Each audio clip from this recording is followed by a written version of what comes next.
रेशमी पाजेब की झनकार लिखेंगे और थोड़े भी चले सरहद या संसद से गर्म झोंके तो बनाकर खून को हम लेखनी अंगार लिखेंगे। जिस तरीके से इस सरकार ने तानाशाही बरती है, इस चीज को आप लोग समझिए। हम लोग उत्तर प्रदेश से आते हैं।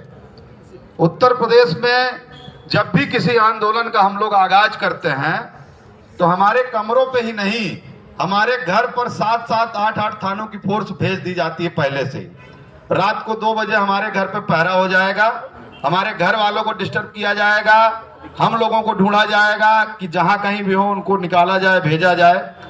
ये सरकार की तानाशाही और ये सरकार का डर है कि जब भी छात्र और युवा बोला है तब सड़क में इंकलाब आया है और इंकलाब के साथ साथ सत्ता में बैठी सरकारों की कुर्सी डगमगाई।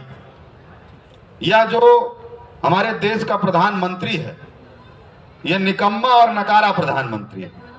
इसके जैसा प्रधानमंत्री आज तक हमने कभी देखा ना हो कि देश विदेश में ही हमारे देश का नाम डुबा के बैठ गया। और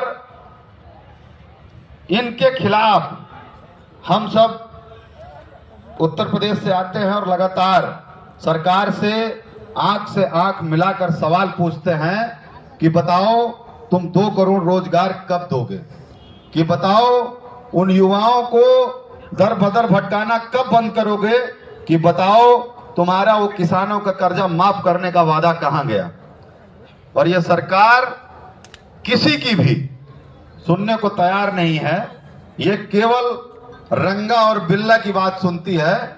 रंगा बिल्ला यानी अडानी और अंबानी, इनकी ही बात को सुनना है इनको, और किसी की बात नहीं सुनते हैं। ये हमारे यूथ कांग्रेस के राष्ट्रीय अध्यक्ष आदरणीय उदय भानु चीफ जी को और तमाम साथियों को जिस कायराना तरीके से इस सरकार के इशारे पर पुलिसिया बर्बरता के द्वारा जेल भेजा गया है, इससे यह दर्शाया जाता है कि ये देश में लोकतंत्र को खत्म करना चाहते हैं। लोकतंत्र यानी हर उस शोषित, वंचित, दबे कुचले की आवाज को उठाना, ये लोकतंत्र का अधिकार होता है।